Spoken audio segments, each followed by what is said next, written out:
WhatsApp guys, welcome back once again. दोस्तों, आज की कहानी जो एक्सप्लेन करने जा रहे हैं वो असल में बूढ़े आदमी की कहानी है जिसने कॉलेज की लड़की को अपने घर में रेंट पे दिया, लेकिन उसके बदले में उसने कुछ ऐसा मांग लिया जो आपके होश उड़ा देंगे।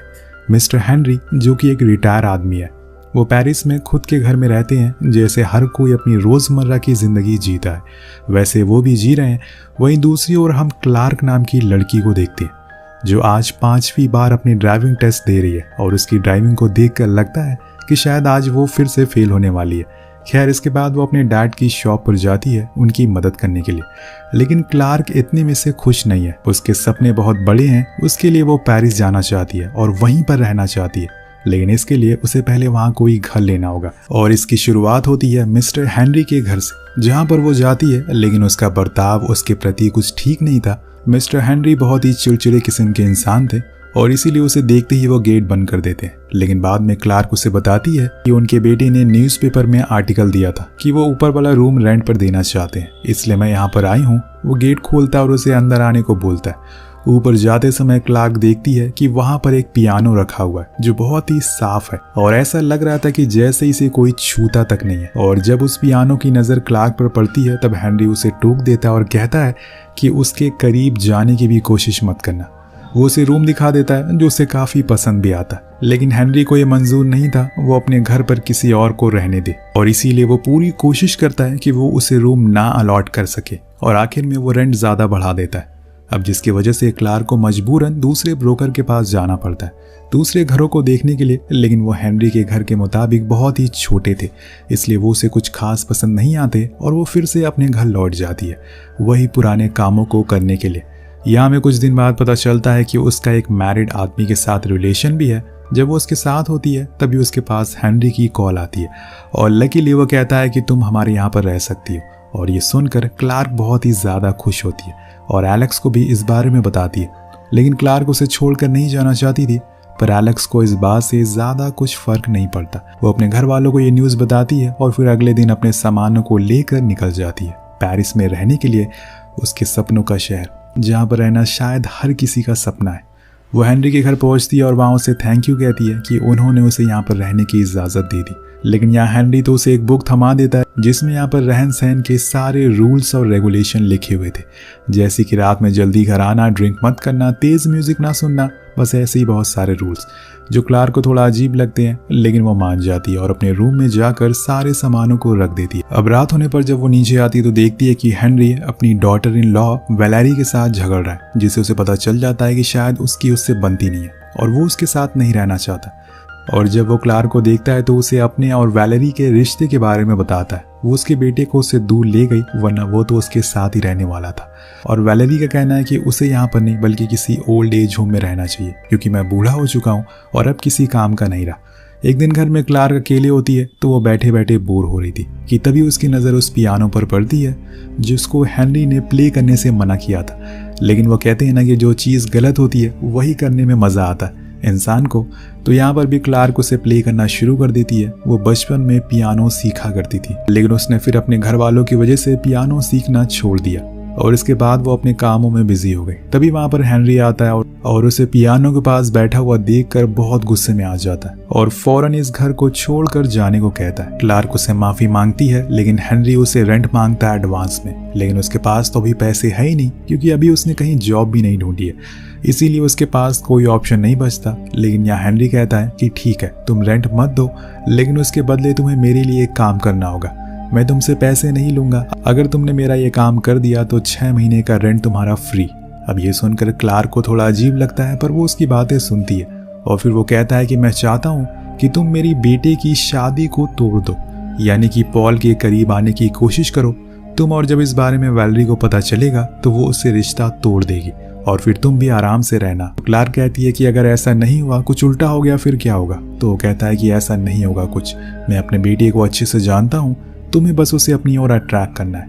वो कुछ जवाब नहीं देता और घर से बाहर चली जाती है। पूरे रास्ते वो बस यही सोचती रहती है, क्या वो हाँ करे या फिर ना। तभी उसकी नज़र एक बार पर पड़ती है जिसके बाहर हेल्पर का बोर्ड लगा था। क्लार्क अंदर चली जाती है क्योंकि उसे ये जॉब चाहिए थी। अंदर जाने पर उसे एक लड़का मिलता है जो वहीं काम किया करता था। वो उसे कहती है कि उसे किसी भी हाल में ये जॉब चाहिए, तो वो मान जाता है और उसे कल से आने के लिए बोलता है। और अगले दिन जब घर पर पॉल आता है तो वो क्लार्क को देखकर खुश था। वो उसे चाय बनाकर पिलाती है। दोनों में थोड़ी मोड़ी बातें भी होती है, जिसमें पॉल पूछता है कि क्या उसके डैड उसके बारे में बुरा भला कहते हैं, तो वो मना करती है। पर वो कहता है कि वो ज़रूर कहते होंगे, मुझे पता होगा। दरअसल वो उनके लिए दवाइयाँ लेकर आया था क्योंकि वो चाहता था कि क्लार्क उनका ख्याल रखे। तभी वहाँ पर हेनरी आ जाता है और पॉल को यहाँ पर देखकर उसका मजाक उड़ाने लगता है, जिसकी वजह से वो वहाँ से गुस्सा होकर चला जाता है। लेकिन उसे कहीं न कहीं खुशी थी कि क्लार्क अब उसके करीब आने की कोशिश कर रही है और पॉल को ये पसंद आ रहा था। अब उस दिन के बाद से भी वो बार में जॉब करना शुरू कर देती है और अपनी पढ़ाई को पूरी करने की कोशिश करती है। उसने इस बार एग्जाम के लिए पूरी कोशिश की, लेकिन फिर भी उसे अच्छे मार्क्स नहीं आ पाते।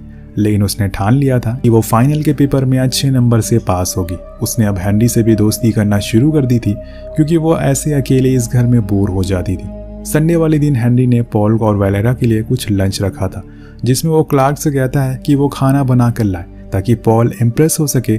इसीलिए वो ऐसा ही करती और वो बीच बीच में पॉल से फ्लर्ट भी करती रहती है। लेकिन उस दिन उसे समझ आ जाता है कि असल में वैलेरा से हेनरी इतना चिढ़ता क्यों है, क्योंकि वो थोड़ी सी अजीब थी, या फिर आसान भाषा में कहें कि थोड़ी सी बॉडम। अब लंच के दौरान क्लार्क पॉल से उस पियानो के बारे में पूछती है तो वो बताता है कि वो पियानो उसकी माँ का था। वो हमेशा इसे प्ले किया करती थी, लेकिन उनके जाने के बाद किसी ने भी इसे हाथ नहीं लगाया। हेनरी इन सब बातों से परेशान हो जाता है और इसी को लेकर उससे और पॉल के बीच में फिर से बहस हो जाती है, जिसके बाद वो क्लार्क से कहता है कि जाकर तुम उस पियानो को प्ले करो। वो लंच के बाद ऐसा ही करती है और उस पियानो की मीठी आवाज़ को सुनकर वो अपनी पुरानी यादों में खो जाता है। उसकी आंखों में आंसू आ जाते हैं और वो उठकर वहां से चला जाता है। क्लार्क को लगता है कि शायद उसने अच्छा प्ले नहीं करा, इसलिए वो चले गए। लेकिन पॉल बताता है कि असल में उन्हें अपनी वाइफ की याद आने लगी थी, इसीलिए उन्होंने यहाँ से जाना सही समझा। अब इस समय पर वैलेरा खाने के लिए बोलती है तो पॉल भी वहां से चले जाना ही सही समझता है। अब वो दिन आ जाता है जिसका क्लार्क को बरसों से इंतजार था, यानी कि उसका रिजल्ट का दिन। किसी भी तरह से उसे इसमें पास होना चाहती थी। अब वो डरते हुए अपने रिजल्ट को चेक करती है तो वो अपना नाम सबसे नीचे पाती है, यानी कि वो एक बार फिर से फेल हो गई थी, जिससे वो पूरी तरह से टूट जाती है और वहां से रोते हुए सीधे एक बार में जाती है जहां वो इस गम को भुला देना चाहती थी। उस दिन उसने इतनी ज़्यादा पी ली कि जब अगले दिन वैलेरा उसे अपनी बर्तन लेने के लिए आती है तो वो उसमें ही वॉमिट कर देती है। सभी लोग ये देखकर घबरा जाते हैं और फौरन उसे दवाइयाँ देते हैं। यहाँ क्लार्क पहली बार हेनरी के सामने रोते हुए कहती है कि वो फेल हो गई और अगर इस बारे में उसके डैड को पता चला तो वो फिर से उसे वापस बुला लेंगे। लेकिन अब वो वापस उनकी शॉप पर काम नहीं करना चाहती। उसकी बातें सुनकर हेनरी कहता है कि जिंदगी में पास और फेल का सिलसिला हमेशा चलता रहता है। इंसान को हमेशा वही करना चाहिए जिसमें उसे खुशी मिलती हो, जिसे करते हुए वो कभी वो ना डरे। यहाँ क्लार्क कहती है कि उसे पियानो प्ले करना पसंद है, लेकिन एक टीचर ने उसे इसके लिए बहुत पनिश करा था, जिसके बाद मैंने कभी भी पियानो प्ले नहीं किया। लेकिन आज वो हेनरी के कहने पर अपने लिखे हुए गाने को प्ले करती है, जिसे सुनकर वो पहली बार उसके सामने उसकी तारीफ करता है और इससे वो बहुत खुश होती है। अब वैलेरा के जाते समय वो उससे हेनरी की वाइफ के बारे में पूछती है तो वो बताती है कि उनकी आज से 10 साल पहले इसी घर की खिड़की से नीचे गिरकर मौत हो गई थी। तब से लेकर आज तक वो हमेशा अकेले ही रहते हैं। अब कुछ देर बाद वैलेरा उससे पूछती है कि क्या वो पॉल को पसंद करती है, तो वो साफ साफ मना कर देती है कि नहीं, ऐसा कुछ नहीं है। लेकिन वैलेरा को शायद ऐसा ही लगता है, इसीलिए वो बार बार उसी से रिलेटेड उससे सवाल पूछती है और इसीलिए वो उसके जाने के बाद वो जाकर हेनरी को इस बारे में बताती है और कहती है कि मुझे लगता है कि वैलेरा आपके बेटे से सच में प्यार करती है। उसे पसंद नहीं है कि कोई भी लड़की उसके आसपास भी आए। लेकिन हेनरी कहता है कि वो झूठ बोल रही है, वो बस पॉल के साथ इसलिए है क्योंकि उसे उसके पैसों से प्यार है। लेकिन यहाँ पर अब क्लार्क इस काम को करने के लिए मना कर देती है क्योंकि वो ऐसे किसी प्यार करने वालों को अलग नहीं करना चाहती। लेकिन शायद हेनरी भी सही है, पर वो कहता है कि ठीक है, अगर तुम ये नहीं कर सकती तो तुम यहाँ से चली जाओ। अब यहाँ पर क्लार्क के पास कोई ऑप्शन नहीं था, इसीलिए वो अगले दिन अपने घर के लिए चली जाती है। लेकिन वहाँ जाकर वो देखती है कि उसके रूम को तो ऑफिस बना दिया गया। नीचे आने पर उसके डैड कहते हैं कि मुझे पता है कि तुम फिर से फेल हो गई, पर वो उन लोगों से झूठ कह देती है कि वो पास हो गई है और यही बताने के लिए वो यहाँ पर आई है और आज रात उसे फिर से पेरिस जाना है। सभी को उसकी बातों पर यकीन हो जाता है और वो फिर से हेनरी के पास लौट जाती है और इस काम को आगे बढ़ाने के लिए राजी हो जाती है। उसे किसी भी तरह से इस शहर को छोड़कर नहीं जाना था। वो उसे पॉल के बारे में और सारी जानकारी इकट्ठा करने लगती है कि उसे क्या क्या पसंद है उसे, ताकि वो ये काम जल्दी कर सके। वो काम पर लग जाती है और यहाँ पर हेनरी क्लार्क के लिए एक अच्छा फ्यूचर की तैयारी करने लगा। उसके लिए लंदन स्कूल ऑफ म्यूजिक में एडमिशन के लिए फॉर्म फिल कर देता है। जब इस बारे में क्लार्क को पता चलता है तो वो गुस्सा हो जाती है क्योंकि वो झूठे सपने नहीं देखना चाहती। अब कहानी आगे बढ़ती है और अगले दिन वो उसी स्विमिंग पूल में जाती है जहाँ पर पॉल हर वीक आया करता था और वहाँ पर क्लार्क को देखकर वो हैरान था। तो यहाँ पर क्लार्क उसे अपनी ओर खींचना शुरू कर देती है और फिर दोनों साथ में घर आते हैं जहाँ पर वो उसकी पसंद की सारी चीज़ों को करती है जो असल में हेनरी ने उसे बताई थी। इस पर पॉल धीरे धीरे क्लार्क से अट्रैक्ट होने लगता है, मतलब कि सख्त लौंडा यहाँ पर पिघल रहा था और उसे पता ही नहीं चलता कि ये सब असल में एक नाटक है। लेकिन वो अब उसे पसंद करने लगा था और कुछ ही देर बाद क्लार्क भी उसे कह देती है कि वो उसके साथ एक रिश्ता बनाना चाहती है।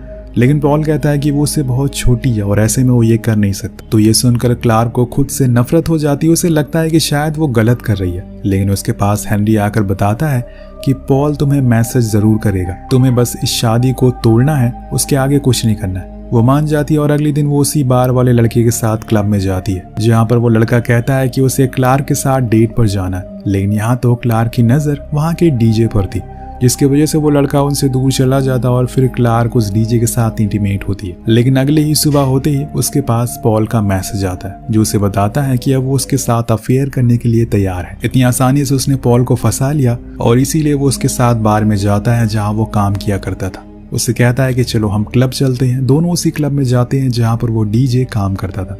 लेकिन उसकी नज़र वो क्लार्क पर पड़ती नहीं क्योंकि आज उसे कोई और लड़की मिल गई थी।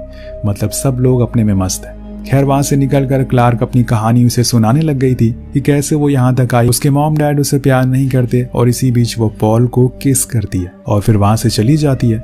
इधर पॉल को लगता है कि उसने कर दिखाया, अब वो क्लार्क के साथ ही रहेगा। लेकिन जब वो अगले दिन घर पर जाता है तो वैलेरी उसे पूरी रात बाहर रहने की वजह पूछती है। वो उसे झूठ बोलना शुरू कर देता है जो कि वो चुटकी भर में पकड़ लेती है और फिर उसकी कार में उसे क्लार्क की जैकेट भी मिल जाती है जिससे अब उसे सबूत भी मिल गया था। अब जब इस बारे में हेनरी को पता चलता है तो वो क्लार्क को बता देता है और उससे थैंक यू बोलता है कि उसने वो काम कर दिया और साथ में उसे वो लंदन स्कूल ऑफ म्यूजिक का एप्लीकेशन फॉर्म भी देता है और बताता है कि उसने वहाँ काम करने वाले एक प्रोफेसर से उसकी सिफारिश भी कर दी है, इसलिए अब उसे बस मेहनत करना है और अगले साल होने वाले एंट्रेंस एग्जाम में पास होना है। उधर पॉल अब पागल हो चुका था। वो लगातार क्लार्क को कॉल लगाता रहता है लेकिन कोई फायदा नहीं था क्योंकि वो उसका रिप्लाई दे ही नहीं रही थी।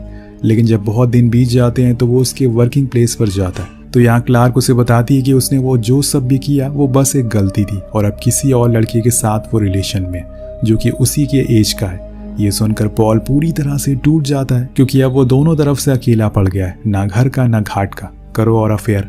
लेकिन उसकी मुसीबत और बढ़ जाती है जब उसे पता चलता है कि वलारा के लॉयर ने उसे कोर्ट बुलाया क्योंकि वो उसे डिवोर्स लेना चाहती है। पर उसी रात उसको वलारा का कॉल आता है। उसे पता चलता है कि वो प्रेग्नेंट है और इसी वजह से अब वो अपनी शादी को तोड़ना नहीं चाहती। और जब पॉल ये बात हेनरी को बताता है तो वो बहुत ही हैरान करने वाला रिएक्शन देता है और पूछता है कि क्या वो इस बच्चे को रखना चाहता है। इस बात से पॉल बहुत नाराज होता है कि वो ऐसा कैसे बोल सकते हैं और कहता है कि जब यहाँ पर वैलेरी आएगी तो उन्हें उनके सामने अच्छा बिहेव करना होगा वरना वो उनसे जिंदगी में कभी बात नहीं करेगा। पॉल क्लार्क को भी ये बात बताता है जिससे वो बहुत खुश होती है।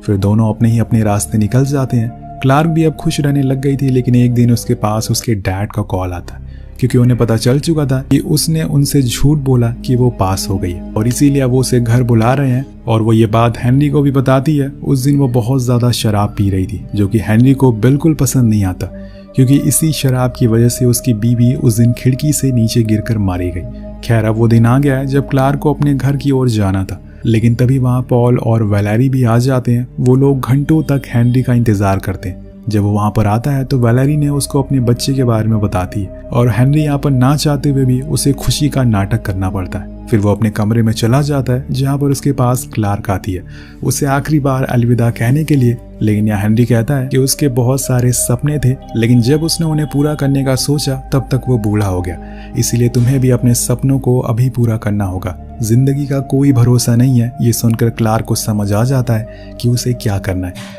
इसीलिए वो बाहर जाकर अपने डैड को बोल देती है कि उसे म्यूजिशियन बनना है और इसीलिए वो अब घर नहीं जाने वाली। उसके डैड पहले तो उसे बहुत सुनाते हैं लेकिन बाद में वहाँ से चले जाते हैं। फिर इसके बाद क्लार्क ने वही उसी घर में महीनों तक अपना एक गाना बनाया। इसमें उसका साथ हेनरी भी देता है फिर जून का महीना आ जाता है और उसे लंदन जाना है एग्ज़ाम देने के लिए। हेनरी कहता है कि उसे पूरा भरोसा है कि वो पास हो जाएगी, इसीलिए उसे किसी भी तरह की कोई भी ब्लेसिंग की ज़रूरत नहीं है। क्लार्क अब खुश थी, शायद उसकी मंजिल उससे बस थोड़ी सी दूर है। उसने बहुत समय लगा दिया अपने हुनर को तलाशने में, लेकिन एक अनजान आदमी ने उसके इस हुनर को पल भर में ही परख लिया। वो स्कूल पहुंच जाती है जहां पर अपना एग्जाम में कुछ राउंड को पास कर लेती है, लेकिन एक दिन उसे एक ऐसी खबर मिलती है जो उसे पूरी तरह से तोड़ देती है। वो ये थी कि हेनरी अब इस दुनिया को छोड़कर जा चुका है। वो भागते हुए पेरिस आती है, उसी घर में जहाँ से उसने शुरुआत की थी। वहाँ उसे पॉल मिलता है जो उसे कहता है तुम्हें जब तक यहाँ पर रहना है रह सकती हो। वो कहता है कि मैंने अपने डैड को इतना खुश कभी भी नहीं देखा जितना वो अपने आखिरी दिनों में थे, क्योंकि उनके पास एक सहारा था और वो सहारा तुम थी। वो तुम्हें कामयाब होते हुए देखना चाहते थे। वो उसे हेनरी की दी हुई एक चिट्ठी भी देता है जो उसने क्लारा के लिए लिखी थी, जिसमें लिखा था कि डियर क्लारा, लाइफ में कुछ बातों का हमेशा ध्यान रखना। पहला, हमेशा अपने सपनों के पीछे भागते रहना ताकि वो पूरा हो सके। दूसरा, कभी शराब मत पीना, ना ही अपने डैड से ऊंची आवाज़ में बात करना, क्योंकि माँ बाप के लिए उनकी औलाद ही सब कुछ होती है। और आखिर में वो लिखता है कि मैंने तुम्हारे लिए अपनी स्लीपर्स छोड़ दी है जो तुम्हें बहुत पसंद थी। अब उस लेटर को पढ़कर क्लारा रोना शुरू कर देती है। उसे इस बात का अंदाज़ा ही नहीं था कि एक अनजान आदमी जिसने शुरुआत में उसे इतनी रूडली बात की, वो आगे जाकर उसकी ज़िंदगी का एक अहम हिस्सा बन जाएगा। इसके बाद वो उसकी ग्रेव पर जाती है, क्योंकि उस लेटर में लिखा था कि तुम मुझसे मिलने वीक में एक बार ज़रूर आना, क्योंकि अब मैं अकेला नहीं रहना चाहता। इसी दृश्य के साथ ये कहानी यहीं पर ख़त्म हो जाती है। तो दोस्तों, कभी कभी ज़िंदगी में कोई अनजान आदमी भी आपको सही रास्ता दिखा जाता है। क्या आपकी ज़िंदगी में कोई ऐसा इंसान है? तो नीचे हमें ज़रूर बताएगा। मिलते हैं अगली वीडियो में। Peace out.